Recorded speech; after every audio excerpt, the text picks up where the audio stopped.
بسم الله الرحمن الرحيم والصلاة والسلام على مبعوث رحمة العالمين سيدنا محمد وعلى آله وأصحابه أجمعين. نشهد أن لا إله إلا الله وحده لا شريك له ونشهد أن محمدا عبده ونبيه ورسوله وخاتم الأنبياء والمرسلين. ثم أما بعد, dear respected brothers, sisters, viewers, Assalamu alaikum, peace be with you. Allah subhanahu wa ta'ala revealed an ayah in Surah Al-Anfal, says Bismillah ar-Rahman ar-Rahim, وإذ يمكر بك الذين كفروا ليثبتوك أو يقتلوك أو يخرجوك ويمكرون ويمكر الله والله خير الماكرين. The translation of this ayah, where Allah subhanahu wa ta'ala says to Prophet Muhammad, remember when the disbelievers were plotting to imprison you or to kill you or to drive you out of your home. They were plotting, and Allah also plots, but Allah is the best of plotters, or the best of planners. This ayah, brothers and sisters, is being revealed in a time where the Prophet ﷺ was planning for the event of Hijrah, the event of migration from Mecca to Medina, which has taken place somewhat 1431 years exactly from now. And we are at the new Hijri calendar, the new Hijri year. This event is so significant in the Muslim history that Muslims should not let it pass by unless they extract lessons and learn from it, that lessons can benefit us in our modern life, of course. Lessons from the best man and the best teacher of mankind, Muhammad ﷺ, and best of mankind after the prophets, his companions, the Sahaba radiallahu anhum. We know that the message of Islam started in Mecca, and the Prophet ﷺ for 13 long years have called the people of Mecca for Tawheed, for monotheism, and he has faced rejection, and the companions, the Sahaba, the early Muslims faced difficulties, harassment, persecution, punishment, concentration camp, and finally killing and driving out of their homes, of course. The order came from Allah subhanahu wa ta'ala to the Prophet ﷺ to seek a new land for the da'wah of Islam. So it was, as the ulama says, the greatest opening, the greatest fath of Allah subhanahu wa ta'ala to the Prophet was the Hijrah. That is one of the significant points of Hijrah that we should learn, is that we should never give up. We should always have the hope and be optimistic that Allah subhanahu wa ta'ala will always help us if we stay on the Sirat al-Mustaqim and we stay on His deen. We can be tested, of course, and we can be tried, but as long as we hold our perseverance and our patience, Allah subhanahu wa ta'ala's help will always come to us. The start of Hijrah was that the Prophet ﷺ used to go to Hajj every year in Mecca and meet with the tribes of Hajjaj, the pilgrims, and invite them to Islam, invite them to the Risala of Tawheed, of monotheism, worshiping only one God, explaining to people that worshiping idols and worshiping false gods and worshiping anything other than Allah will not help them in this dunya or in the hereafter. So people will come and will sit with him, and they will say, well, if we follow this religion with you, what do we get? The Prophet only promised him one thing, which is Jannah, paradise. So they will come to him and they say, well, we leave our homes and our families and we enter this deen with you, and we risk our lives and our children and get into argument or wars with other people just to get what is called Jannah. We don't think it's a good deal. But the Prophet again never gave up. So until a tribe from Medina came, and 7 men came, and the Prophet sat with them again and introduced the message of Islam to them. They asked him the same question. They say, if we enter this deen with you, what do we get? He said to them, you will get Jannah, you will get the paradise of Allah subhanahu wa ta'ala. They say, we accept. Radiallahu anhum. Subhanallah, those were Ahlul Medina. They were kind-hearted, and they believed. They saw that Messenger sallallahu alaihi wasallam, looked him in the face and knew that he would never tell a lie. So the Prophet did what is called Bay'at al-Aqaba al-Ula. He entered a treaty of al-Aqaba with 7 men, and he told them to take this risala to their people. They come back 1 year later, 73 of them, making another pledge with Allah subhanahu wa ta'ala. See, only 7 people that make the first bay'ah, first treaty with the Prophet, which also helps us, although this is before Hijrah, never to look down on people or any number of people, and never to look down on the abilities of people and the capabilities and the skills that they have. They came back to Bay'at al-Aqaba al-Thaniya, the second bay'ah, 73 people, and they say to the Prophet ﷺ, we are ready to receive you. You are welcome in our land. And then the order of Allah came to the Prophet that he must migrate to Medina and start in a new land, start the da'wah in a new land. The Prophet ﷺ teach us another lesson, which is the true tawakkul. The true tawakkul, which is putting trust in Allah subhanahu wa ta'ala. A lesson which is often misunderstood by us today, which we think that tawakkul is basically just waiting for Allah's help to come down and having belief that Allah subhanahu wa ta'ala will help us. But the belief is not only enough. And the true tawakkul, where the Prophet ﷺ showed us, is actually an exercise of the heart first, a belief in Allah and a trust in Allah, and exerting effort, which doing our best and doing what we can to establish something. The Prophet did all what he can to ensure that this hijrah will be successful.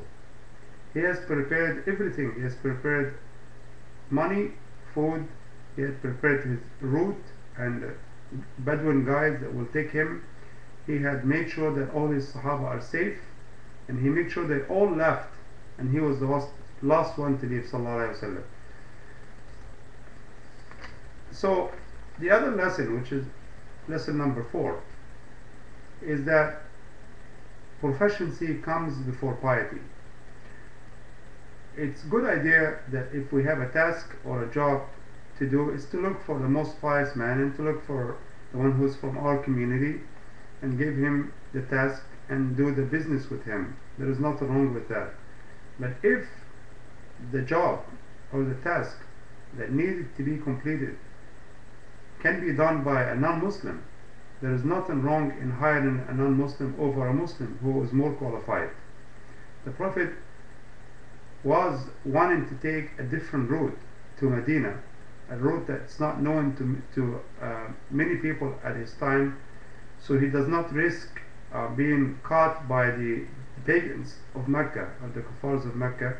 But he was afraid because he is not used to this route, so he hired a man who was a mushrik called Abdullah ibn Urayqid, who had a very good knowledge of the desert, and he was inclined to help the Prophet ﷺ to take him safely to Medina.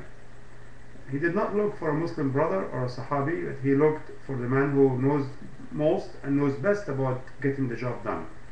He hired Abdullah ibn Urayqid, and he paid him, and that helped the journey to go successful, alhamdulillah. Although there was some glitches along the way, as Suraqa ibn Malik was following the Prophet ﷺ, and also Suraqa was somewhat knowledgeable about the desert, but he was a very fast horseman who would win any race in Mecca.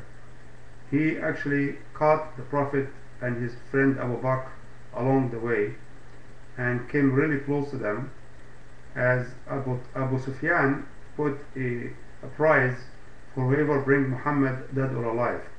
So Suraqa was interested in this 100 camels prize given by Abu Sufyan. But Abu Bakr, the Prophet's friend, who was looking over his shoulders back and forth and was helping the Prophet ﷺ, saw Suraqa coming and said to the Prophet, Prophet of Allah, Suraqa is coming to us, he found us. The Prophet ﷺ said to him, don't worry Abu Bakr, I will make dua to Allah subhanahu wa ta'ala. And the Prophet made dua. He said, Allahumma kfini bima shi'tu wa kayfa shi'tu innaka ala ma tasha'u qadir. And when he made that dua, Suraqa's horse fell down in the desert, and Suraqa was surprised. He got up again and went marching towards the Prophet ﷺ, and again the Prophet made the dua, and Suraqa's horse again fell down, and the feet of the horse sunk down, and Suraqa was getting upset and getting angry about the horse and saying, this is strange. But when it happened for the third time, he knew that the Prophet Muhammad is protected. What do we learn from this is that we do our absolute best. We make our tawakkul on Allah subhanahu wa ta'ala. But we must also understand that our limited ability might not be good enough to get us to where we want to go, so we should always seek help from Allah subhanahu wa ta'ala, especially in difficult situations.